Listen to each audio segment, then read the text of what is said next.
Tonsillitis and tonsillectomy. When a person opens his mouth, there are a lot of things you can see. One of the most important organs that help fight off infection are among them, also known as tonsils. Tonsils are often overlooked when you open your mouth. This is because they are often small and hidden between the two arches. These tonsils are known as palatine tonsils due to their location near the palate or the roof of the mouth. How tonsils fight off infection? The tonsils act like a sentry point for the throat, picking up virus and bacteria particles which are breathed in or swallowed, and relaying these to the immune system. To help with this role, the surfaces of the tonsils are pitted with a number of little recesses, also called tonsil crypts. These increase the surface area of the tonsils, relaying more viruses and bacteria to the immune system. How tonsils get infected? Tonsils can also become clogged with bacteria and food particles, which can lead to problems. When this happens, the tonsil itself becomes infected and starts to get swollen due to inflammation because of infection, leading to a condition known as tonsillitis or inflammation of the tonsils. Because the tonsils are always trapping bacteria, they can become infected quite commonly, especially in children, leading to a condition known as recurrent acute tonsillitis. Signs and symptoms of tonsillitis. The main symptom of tonsillitis is sore throat, but since the throat and ears share the same nerves, the pain is often felt in the ears too. This process is known as referred pain. The pain is usually worse when swallowing, also known as odynophagia. Very young children may not complain of a sore throat, but may simply refuse to eat.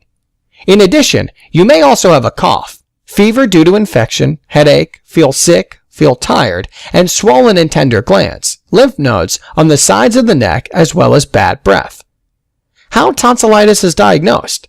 Diagnosis is based on a physical examination of your throat. Your doctor may also take a throat culture by gently swabbing the back of your throat.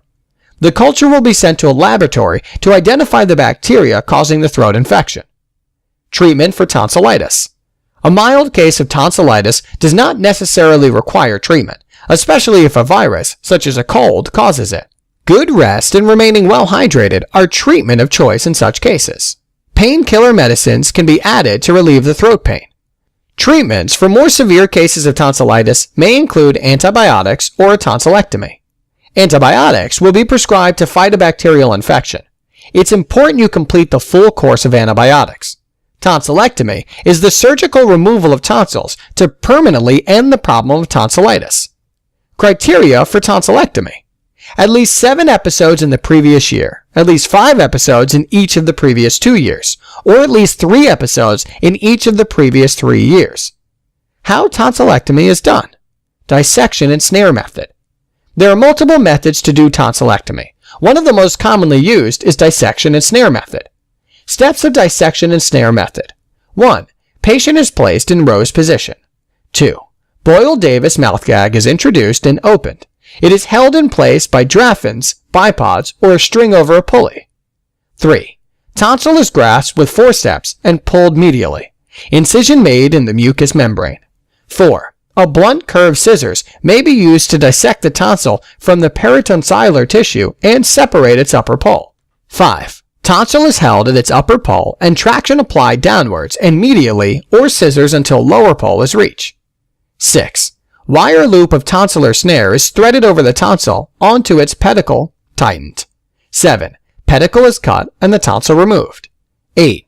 A gauze sponge is placed in the fossa and pressure applied for a few minutes. 9. Bleeding points are tied with silk. Procedure is repeated on the other side.